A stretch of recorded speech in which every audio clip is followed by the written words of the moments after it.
नमस्कार दोस्तों, मार्केट की बात करते हैं। मार्केट तक में स्वागत है आपका। इंडसइंड बैंक लिमिटेड की बात करेंगे दोस्तों। तेजी बनी हुई है, दूसरी तिमाही के नतीजे भी आए हैं और किस प्रकार के नतीजे रहे, आगे आने वाले दिनों में 3 से 4 महीना 6 महीने में स्टॉक प्राइस कहां तक जा सकता है उसकी बात करते हैं।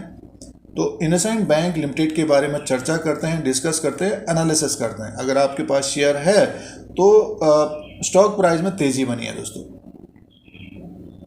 तो सबसे पहले इसके नंबर्स की बात करेंगे, दूसरी तिमाही के नतीजे आए हैं और उसके बाद शेयर प्राइस के अनुसार बात करेंगे। और एक प्राइवेट बैंक है IndusInd bank limited.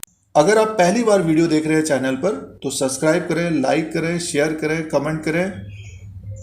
IndusInd bank limited के बारे में बात कर रहे हैं दोस्तों। अब दोस्तों नतीजों की बात कर लेते हैं।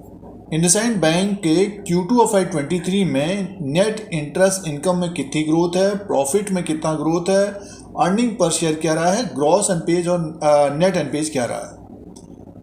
तो देखिए, ये consolidated profit and loss account है Q2 ऑफ 23 का। अगर हम इंटरेस्ट अर्न की बात करते हैं तो इस क्वार्टर में 4,302 करोड़ का है और Q2 ऑफ 22 में एक साल पहले 3,658 करोड़ का था। 18% की ग्रोथ है साल दर साल के हिसाब से। और Q1 ऑफ 23 में 4,125 करोड़ का था, 4% की ग्रोथ है क्वार्टर ऑन क्वार्टर के हिसाब से। अदर इनकम को अगर हम प्लस करके देखें, 2,011 करोड़ का अदर इनकम हुआ है। 6,313 करोड़ का टोटल इनकम है इंडसइंड बैंक का Q2 ऑफ 23 में दोस्तों। और Q2 ऑफ 22 में 5,500 करोड़ का था, 15% की ग्रोथ थी। 6,057 करोड़ का Q1 ऑफ 23 में था, क्वार्टर ऑन क्वार्टर के हिसाब से 4% की ग्रोथ है। तो इंटरेस्ट इनकम बढ़कर आया है इंडसइंड बैंक का। आगे की तरफ चलते हैं, नेक्स्ट नंबर देख लेते हैं। अब दोस्तों ऑपरेटिंग प्रॉफिट की बात करते हैं तो 3,555 करोड़ का है। 3,223 करोड़ का एक साल पहले था, 10% की ग्रोथ है। और Q1 ऑफ 23 में 3,431 करोड़, तो 3% की ग्रोथ है। और प्रोविजन की बात कर लेते हैं तो 1,141 करोड़ का इस क्वार्टर में हुआ है और एक साल पहले 1,707 करोड़ का था। 33% कम प्रावधान हुआ है। 1,251 करोड़ का Q1 में था, तो 9% कम हुआ है। मीन्स प्रावधान प्रोविजन 1,141 करोड़ का है, तो इसमें भी कमी आई है। आगे की तरफ चलते हैं और सीधे से प्रॉफिट की बात कर लेते हैं। तो देखिए, अगर हम प्रॉफिट को देखें उससे पहले देखिए, प्रॉफिट बिफोर टैक्स 2,403 करोड़ का था, 59% की ग्रोथ है। और एक साल पहले 1,516 करोड़ का था और Q1 में 2,180 करोड़ का, ये प्रॉफिट बिफोर टैक्स का है। तो 59% सालाना बढ़ा है। अगर हम प्रॉफिट आफ्टर टैक्स की बात करते हैं, मुनाफे की बात करते हैं, तो 1,805 करोड़ का मुनाफा आया है इंडसइंड बैंक का और 1,147 करोड़ का एक साल पहले था, 57% की ग्रोथ है। 1,631 करोड़ Q1 में था, 11% की ग्रोथ है। तो मुनाफा भी बढ़ा है 57% सालाना, 11% क्वार्टर एंड क्वार्टर के हिसाब से। और इंटरेस्ट अर्न भी बढ़ा है दोस्तों। इंटरेस्ट अर्न भी 18% और 4%। अब ग्रॉस एनपीएज और नेट एनपीएज की बात कर लेते हैं। अब दोस्तों एनपीएज की बात करते हैं, ग्रॉस एनपीएज की बात करेंगे। 2.11 का है इस क्वार्टर में और Q1 में था 2.35% का, एक साल पहले 2.77% का था।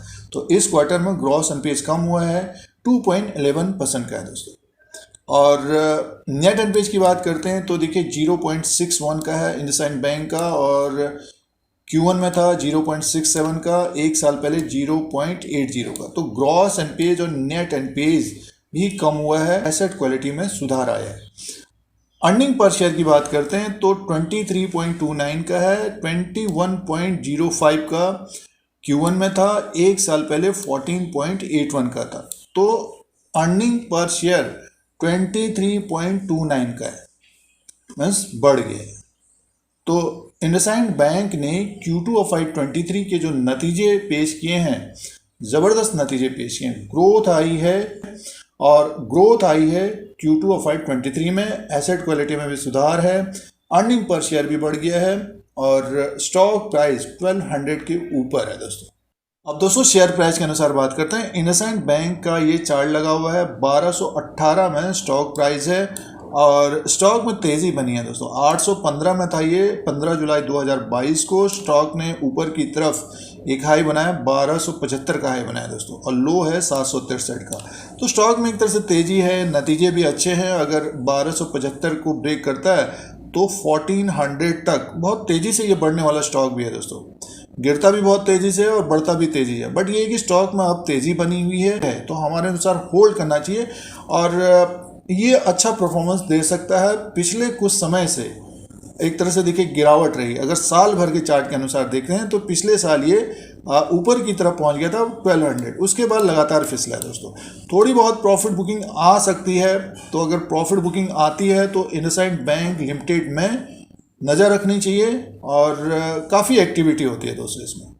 काफ़ी एक्टिव स्टॉक है, डे वाइज भी, इंट्राडे भी, शॉर्ट टर्म में भी, और दोनों साइड से चलने वाला स्टॉक है दोस्तों। बट ये है कि अभी बुल्स इसमें भारी हैं, तो स्टॉक अगर 1275 को ब्रेक करता है तो 1370 से 1400 तक जाता हुआ दिखेगा। ब्रोकरेज हाउसेस का जो टारगेट है दोस्तों ये लगभग 1400 का है, तो हमें लगता है कि ये 1500 तक भी जाता हुआ दिखेगा आने वाले समय में।